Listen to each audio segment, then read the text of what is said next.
अमीर होना या बनना तो हम सभी चाहते हैं। हम सभी चाहते हैं कि एक एज के बाद हमें कोई काम न करना पड़े, सारा पैसा अपने आप आता रहे और हम फाइनेंशियली फ्री हो जाए। लेकिन ऐसी क्या दिक्कत है जिसके कारण कुछ ही लोग अमीर और फाइनेंशियली फ्री बन पाते हैं, जबकि सोचते सब लोग हैं। तो दोस्तों, वो है एसेट्स के ऊपर इन्वेस्ट न करना। एक गरीब माइंडसेट और अमीर माइंडसेट के व्यक्ति में यही फर्क है कि एक गरीब माइंडसेट वाला व्यक्ति जीवन भर कमाने के बावजूद भी लायबिलिटीज पर खर्च करता रहता है और उन्हें बढ़ाता ही रहता है, जबकि एक अमीर माइंडसेट वाला व्यक्ति लग्जरी से पहले एसेट्स खरीदना शुरू कर देता है और आगे भी उनके नंबर्स को बढ़ाता ही जाता है। और यही कारण है कि वो अपनी लाइफ में जल्द से जल्द फाइनेंशियली फ्री भी हो जाता है। अब आपके दिमाग में चल रहा होगा कि ये लायबिलिटी और एसेट के बीच में क्या अंतर है, तो आइए इन्हें बहुत ही सिंपल वर्ड्स में समझते हैं। मान लीजिए आप एक 22 साल के यंग टैलेंटेड इंडिविजुअल है। आपने अपनी ग्रेजुएशन कंप्लीट करके जॉब करना शुरू कर दिया है और मंथली आपकी इनकम जनरेट होने लगी है। अब आप अपने ऑफिस डेली जाने के लिए पब्लिक ट्रांसपोर्ट का यूज करते हैं, लेकिन ऑफिस में आपके बाकी सारे कलीग्स अपनी अपनी कार्स लेकर आते हैं। उन्हें देख देख कर आपका भी मन करने लगता है कार खरीदने का। अब आप डिसाइड करते हैं कि 10 लाख रुपए की एक कार 0% EMI पर उठा लेता हूँ। आप शोरूम जाते हैं और एक नई चमचमाती कार फाइनेंस करा लाते हैं। बस यहीं से शुरू हो जाती है आपकी जिंदगी में लायबिलिटी की शुरुआत, क्योंकि आप इस कार को अपने पर्सनल काम के लिए यूज करेंगे। आप इससे ऑफिस जाएंगे, रिलेटिव्स के यहाँ या फिर घूमने जाएंगे और हर महीने अपनी मेहनत की कमाई में से इसकी सालों तक EMI भरेंगे। जबकि यही कार अगर आप अपने फाइनेंशियल यूज के लिए न खरीद कर टैक्सी या रेंटल पर चलाने के लिए खरीदते, तो ये आपके लिए लायबिलिटी नहीं एसेट बन जाती, क्योंकि ये आपको पैसा कमा कर देती, जिससे इसकी EMI और आपकी पॉकेट दोनों भर जाती। तो दोस्तों, सिंपल है, आपके द्वारा खरीदी गई कोई भी चीज जो आपको कमा कर नहीं देती है वो है लायबिलिटी, और जो चीज आपको कमा कर देती है वो है एसेट। तो आज के इस वीडियो में हम ऐसे ही 7 एसेट्स के बारे में बात करेंगे जो आपकी लाइफ को इजी, जल्द से जल्द फाइनेंशियली फ्री और रिच बना देंगे। तो दोस्तों, वीडियो काफी इंटरेस्टिंग होने वाली है, इसे एंड तक जरूर देखना ताकि आपसे कोई वैल्यूएबल कंटेंट छूट न जाए। तो एसेट्स की इस लिस्ट में सबसे पहला नाम आता है रियल एस्टेट का। दोस्तों, भले ही आज के समय में लोग लैंड या प्रॉपर्टी खरीदने को क्रिटिसाइज करने लगे हैं और उसे ओल्ड फैशन समझने लगे हैं, लेकिन फोर्ब्स के अनुसार रियल एस्टेट ही वो सेक्टर है जिसने ज्यादा से ज्यादा लोगों को मिलेनियर्स और बिलियनियर्स बनाया है और आज के टाइम में भी लोगों को अच्छा पैसा बनाकर दे रहा है। ये सभी तो हम अपने आसपास भी देख सकते हैं। हर जगह प्रॉपर्टी के दाम सालों से बढ़ते चले आ रहे हैं और आज भी लगातार बढ़ते ही रहे हैं। प्रॉपर्टी से ज्यादा महंगाई शायद ही किसी सेक्टर में हुई हो पिछले कुछ सालों में। इस सेक्टर में रिस्क फैक्टर तो न के बराबर ही है। साथ ही अगर आप इसे रेंट पर चढ़ा देते हैं तो ये आपकी एक रेगुलर इनकम का भी सोर्स बन जाएगा। इस वर्ल्ड में शायद ही कोई रिच पर्सन हो जो अपनी प्रॉपर्टी से रेंट के रूप में पैसा जनरेट न कर रहा हो। रियल एस्टेट में रिच लोग 2 तरीकों से इनकम या मनी जनरेट करते हैं। पहला तरीका है फ्लिप, जिसके अंतर्गत वे सस्ते दामों पर किसी प्रॉपर्टी को खरीद लेते हैं, उसका रिनोवेशन करा देते हैं और फिर जब कुछ सालों बाद उसके दाम आसमान छूने लगते हैं तब वे उसे बेच देते हैं। वही दूसरी तरीके की बात करें तो वो है होल्ड करना, जिसे ज्यादातर अमीर लोग अपनाते हैं। वे कभी भी अपनी रियल एस्टेट प्रॉपर्टी को नहीं बेचते। वे इसका इस्तेमाल बैंक से लोन उठाने के लिए करते हैं, क्योंकि रियल एस्टेट ही वो सेक्टर है जिस पर बैंक सबसे जल्दी लोन अप्रूव करती है। फिर उसके बाद वे इस प्रॉपर्टी को रेंट पर चढ़ा देते हैं, वो भी महंगे दामों में, ताकि उन्हें लिए गए लोन की EMI को कभी भी अपने जेब से न भरना पड़े। इस तरह वे इससे डबल कमाई करते हैं। एसेट है बिजनेस। दोस्तों, जब भी आपके पास पैसा आना शुरू हो जाए तो आपको सबसे पहली कोशिश यही करनी चाहिए कि आप एक साइड बिजनेस करना शुरू कर दें, क्योंकि जॉब से ज्यादा रिस्की कोई चीज नहीं है। जब तक आप काम कर रहे हैं आपको सैलरी मिल रही है, लेकिन सोचो अगर आप बीमार पड़ गए, आपको कोई इमरजेंसी आ गई या फिर अब आपकी एज ज्यादा हो गई है और आप उतनी मेहनत करने में सक्षम नहीं है। ऐसी सिचुएशंस में आपको कौन पैसा ला कर देगा? तो ऐसी सिचुएशंस के लिए आपको बिजनेस शुरू करना ही सबसे बेटर ऑप्शन है। शुरू में आप इसे जॉब के साथ साथ साइड बिजनेस की तरह शुरू कर सकते हैं। जैसे जैसे ये ग्रोथ करता जाए वैसे वैसे आप दूसरे बिजनेस की शुरुआत करते जाए, क्योंकि जितने मल्टीपल्स आपके इनकम सोर्सेस होंगे उतने ही मल्टीपल्स में आपकी इनकम भी बढ़ती जाएगी और आपको जीवन भर किसी दूसरे की जॉब या और कोई काम करने की कभी जरूरत नहीं पड़ेगी। दोस्तों, बिजनेस स्टार्ट करने पर हमने ऑलरेडी एक वीडियो बनाई है जिसका नाम है how to start business with no money, जिसकी लिंक आपको डिस्क्रिप्शन बॉक्स और आई बटन में मिल जाएगी। आगे नेक्स्ट तीसरा एसेट है स्टॉक्स। जिस भी व्यक्ति को शेयर मार्केट में इंटरेस्ट है उसके लिए ये सबसे बेहतर ऑप्शन होता है।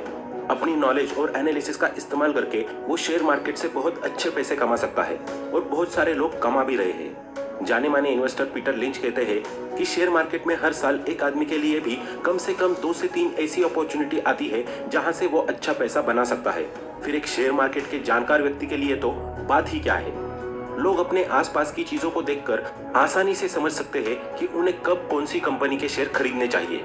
जैसे एक नॉर्मल हाउस पेंट करने वाले को ये अच्छे तरह से पता होता है कि इस साल कौन सी कंपनी का पेंट मार्केट में सबसे ज्यादा अच्छी सेल कर रहा है और लोग उसे ही ज्यादा क्यों खरीद रहे हैं। उसी तरह एक ट्रक ड्राइवर का एग्जांपल ले तो उसे भी इस बात की सबसे सही जानकारी होती है कि किस कंपनी के टायर सबसे अच्छे हैं और लोग सबसे ज्यादा मार्केट में किस कंपनी के टायर्स को खरीद रहे हैं।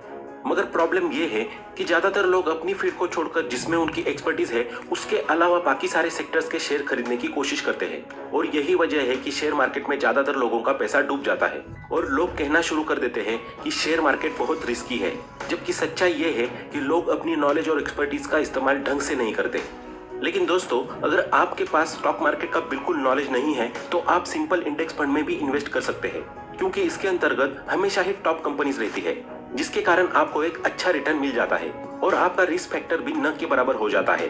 जब जब स्टॉक मार्केट डाउन जाने लगती है तो अमीर लोग इंडेक्स फंड में उतना ही ज्यादा पैसा इन्वेस्ट करना शुरू कर देते हैं, क्योंकि ये बदले में उन्हें 15% तक के रिटर्न देता है, जो कि शायद ही कहीं मिल पाए। मिस्टर वॉरेन बफे हमेशा कहते हैं कि मार्केट में तभी सबसे ज्यादा पैसा इन्वेस्ट करना चाहिए जब सभी लोग इन्वेस्टमेंट करने से डर रहे हो, और रिच माइंडसेट वाले ऐसा ही करते हैं। जब भी मार्केट क्रैश होती है तो ज्यादातर मिडिल और पुअर माइंडसेट के लोग घबरा जाते हैं और उसका रिजल्ट ये होता है कि वे अपने स्टॉक्स को बेचकर जल्दी से जल्दी निकलने की कोशिश करते हैं, जबकि वे ये भूल जाते हैं कि जो स्टॉक उन्होंने ऊंचे दामों पर खरीदा था उसे वे इस सिचुएशन में बेचेंगे तो उन्हें घाटे का सामना करना पड़ेगा। वहीं दूसरी तरफ रिच माइंडसेट वाले लोग मार्केट क्रैश का फायदा उठाते हैं, क्योंकि उस समय सारे स्टॉक्स के प्राइस कम हो जाते हैं। वे कम प्राइस में इन्हें खरीदते हैं और जब मार्केट अप होती है तो अच्छे से दामों पर बड़े प्रॉफिट के साथ इन स्टॉक्स को वो बेच देते हैं। इस तरह गरीब और गरीब हो जाता है, जबकि अमीर और अमीर। नेक्स्ट, चौथा यानी कि 4th नंबर का एसेट है कमोडिटीज। रियल एस्टेट के बाद अगर कोई दूसरा सबसे सेफ एसेट का ऑप्शन है तो वो है कमोडिटीज, यानी कि सोना और चांदी। अगर हम ह्यूमन हिस्ट्री को उठाकर देखें तो गोल्ड की मांग मार्केट में हजारों सालों पहले भी थी और आगे भी आने वाले समय में हजारों सालों तक बनी रहेगी। गोल्ड एक ऐसा मेटल है जो हमेशा से ही कीमती रहा है और लगातार इसकी कीमतों में बढ़ोतरी होती रही है। यहाँ तक कि दुनिया के ज्यादातर स्टॉक मार्केट इन्वेस्टर है वे क्या करते हैं कि जब भी स्टॉक मार्केट नीचे जा रही होती है तो वो स्टॉक्स के साथ साथ गोल्ड एंड सिल्वर में भी इन्वेस्ट करना शुरू कर देते हैं, क्योंकि ये सबसे सेफेस्ट ऑप्शन होता है उनके लिए। उन्हें ये पता होता है कि इनकी वैल्यू कभी भी कम नहीं होने वाली, बल्कि दिन प्रतिदिन बढ़ती ही जाएगी। नेक्स्ट, 5वां एसेट आता है कैश। दोस्तों, आप लोगों को लग रहा होगा कि कैश कैसे एक एसेट हो सकता है, लेकिन सच यही है कि आपके पास कैश होना किसी सुपर पावर होने से कम नहीं माना जाता मार्केट में। यहाँ तक कि एप्पल जैसी बड़ी बड़ी कंपनीज भी अपने पास बहुत सारा कैश रखती है ताकि वे मार्केट में आने वाली अपॉर्चुनिटीज को ट्रांजैक्शन फेलियर के चक्कर में लॉस न कर दे।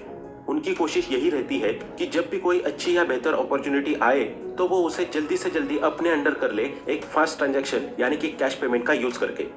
इसके साथ ही मार्केट में ऐसा भी होता है कि कई बार कैश में पेमेंट करने से आपको मिलने वाली डील पर कुछ ऑफर भी मिल जाता है और आपको उससे प्रॉफिट भी हो जाता है। आगे नेक्स्ट 6th एसेट है इंटेलेक्चुअल प्रॉपर्टी। दोस्तों, इंटेलेक्चुअल प्रॉपर्टी भी एक तरीके का एसेट होता है। इसके अंदर 4 चीजें आती है। पहला है ट्रेडमार्क, दूसरा है कॉपीराइट, तीसरा पेटेंट और चौथा है ट्रेड सीक्रेट। जब भी आप किसी नए टेक्नोलॉजी या किसी नए मेथड का इन्वेंशन करते हैं तो आप उसे अपने नाम से पेटेंट करा सकते हैं। फिर होगा ये कि आगे जब भी कोई कंपनी या पर्सन उस टेक्नोलॉजी या मेथड का इस्तेमाल करेगा तो आपको उसका प्राइस मिलेगा। इसके अलावा आप अगर चाहे तो अपने पेटेंट को मन चाहे प्राइस में बेच भी सकते हैं। बाकी कॉपीराइट में ऐसा है कि मान लीजिए आप एक म्यूजिक प्रोडक्शन कंपनी के मालिक हैं और आपकी कंपनी ने कई सारे बढ़िया बढ़िया सॉन्ग्स और म्यूजिक क्रिएट किए हैं। अब कोई दूसरा व्यक्ति आपके म्यूजिक या सॉन्ग को अपनी फिल्म या वीडियो में यूज कर लेता है आपको बिना बताए, तब आप उसकी फिल्म या वीडियो पर कॉपीराइट लगा सकते हो। इससे होगा ये कि इस फिल्म या वीडियो से जितना रेवेन्यू उस पर्सन ने जनरेट किया होगा वो एज पर द लॉ आपके पास पहुंच जाएगा। नेक्स्ट, लास्ट एंड सबसे इंपॉर्टेंट एसेट है आपका माइंड। दोस्तों, आपका माइंड ही है जहां से सारी चीजें जनरेट होती है। ये एक ऐसी नेचुरल मशीन है जिसने सारी दुनिया की सारी टेक्नोलॉजीज और इन्वेंशंस को जन्म दिया है। आप चाहे तो इसकी मदद से सब कुछ कर सकते हैं, इसलिए ये सबसे इंपॉर्टेंट एसेट है।